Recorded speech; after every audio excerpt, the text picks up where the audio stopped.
Hello and welcome. Yesterday, September 20th, 2019, we had a worldwide climate strike led by the youth.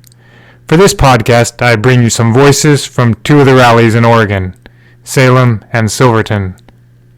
This is Brett Osborne, age 21, in Salem.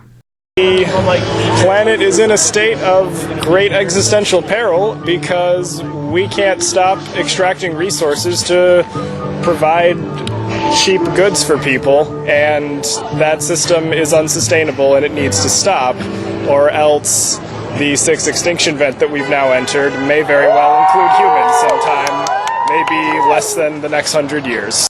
A lot of what's going on is connected to a lot of other big issues, like climate change isn't its own isolated political agenda. It's connected with, poverty and human rights as well. I think restoring lands and access to those lands to indigenous populations is a great first step, because you know what? People were living here for thousands of years and no major ecological worldwide crises happened. So maybe if we can start raising empowerment of people who have fewer voices in society and get those on par with everyone else, we can have a table with wider views and more people contributing more solutions or more pieces of solutions to a problem that is getting more and more urgent with each passing day. Here is Veronica Ruth in Salem. And it is my civic responsibility as a United States citizen and a citizen of the world to protect it. This is a international crisis, a planetary crisis that we face right now, and our children and our grandchildren and all of their future children deserve a healthy planet. This is Magdalena Hernandez in Salem, age 22.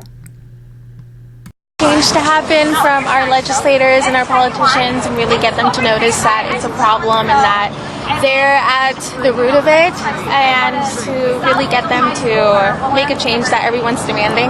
Bernie's new Green Deal, and his seems like the most legit and hopeful for me right now, at least. Is really kind of, I'm not necessarily leading the way, but it's a good place to start. Getting our politicians to, help reduce our carbon footprint overall, but ourselves also has an impact, but really informing those that don't know about it, just your friends, or, sharing it on your social media, any way that you can, just to spread the word, just to get more awareness. But yeah, just starting small, but at the same time, really getting our politicians to listen.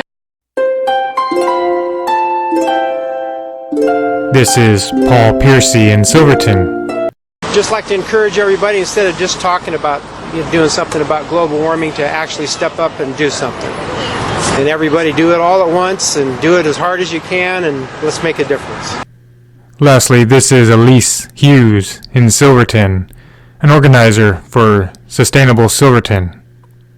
We need to let the people who are so opposed to action understand how many more of us are not opposed to action and, in fact, are willing to stand out and put ourselves in uncomfortable positions to make climate change, to address climate change.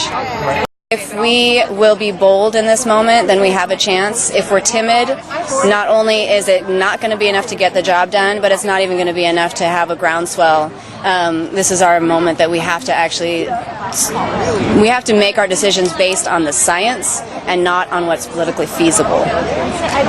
And it was really this climate strike that Greta Thunberg started that pulled me back in a new way, I guess. I had still been involved with Sustainable Silverton and working locally on that issue, but I hadn't been plugged into a more global and national movement.